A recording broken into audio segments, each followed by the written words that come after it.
এ একটি কাজ 10 দিনে করতে পারে, বি করতে পারে 12 দিনে এবং সি করতে পারে 15 দিনে।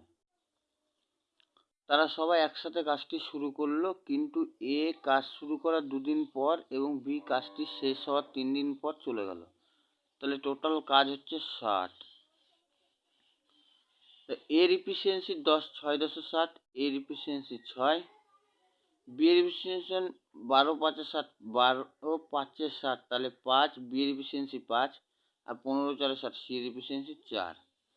তাহলে 2 দিন 3 জনে একসাথে কাজ করেছিল। তাহলে 2 দিন যদি 3 জনে একসাথে কাজ করে, তাহলে 2 দিনে 3 জনে একসাথে কাজ করছিল 5 6 4 10 হচ্ছে 15। তাহলে টোটাল 2 দিনে কাজ হয়ে যাবে 15 দুগুণে 30 কাজ। 30 কাজ হয়ে গেল। তারপরে বলছে বি কাজটি শেষ হওয়ার 3 দিন আগে চলে যায়। তাহলে সেই কাজটা সি একা করেছে, তাহলে সেই 3 দিন সি একা কাজ করছে। তাহলে সি 3 দিনে একা কত কাজ করেছে? তাহলে 3 দিনে 4 ইফিসিয়েন্সি করে তাহলে টোটাল 12 কাজ করেছে। তাহলে টোটাল 5 দিনে কাজ হয়ে গেল 42।